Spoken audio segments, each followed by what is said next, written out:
बोला बोला छठी मैया की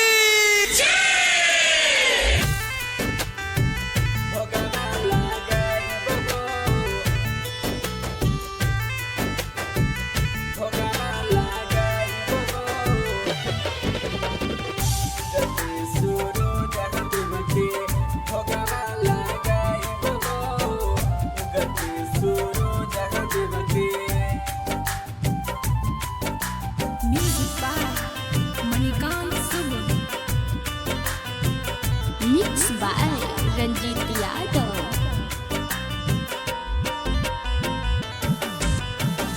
फल नरिया लावा से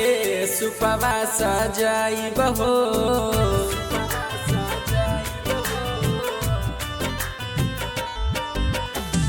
फल नरिया लावा से सुपवा सजाई बहो उगते सूरज देव के भोगवा लगाई बहो उगते सूरज देव के भोगवा लगाई बहो उगते सूरज देव के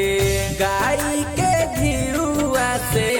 पकवान छनवाई बहो गाय के घिरुआ से पकवान छनवाई बहो उगते सूरज देव के भोगवा लगाई बहो उगते सूरज देव के भोगवा लगाई बहो उगते सूरज देव के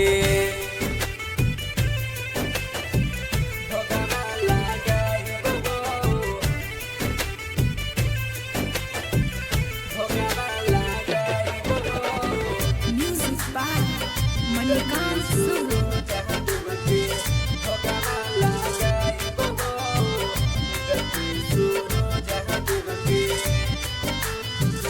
महिमा महान माई के जाने ले जहानवा छठी माई के दुनिया में होवेले पूजनवा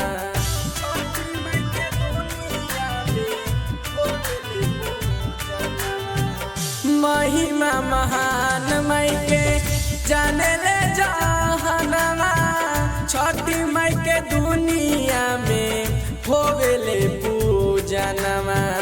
गंगा जी के तीरावा में चंदनी तानाई बहो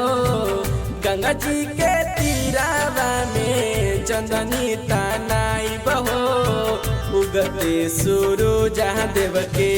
भोगवा लगाई बहो उगते सूरज देव के भोगवा लगाई बहो उगते सूरज देव के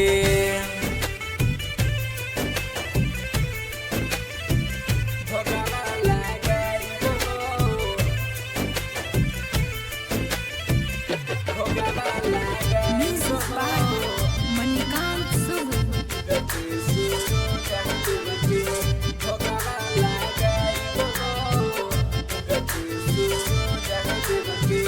तीन दिन भूखब करब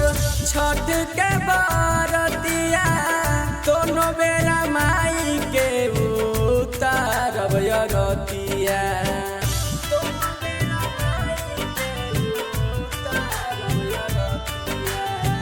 तीन दिन भूखब करब छठ के बरतिया दोनों बेरा माई के उतारब यरतिया दीपक धर्मेंद्र से भजन गवाई बहो दीपक धर्मेंद्र से भजन गवाई बहो उगते सूरज देव के भोगवा लगाई बहो उगते सूरज देव के भोगवा लगाई बहो उगते सूरज देव के भोलेनाथ रिकॉर्डिंग स्टूडियो करियातपुर।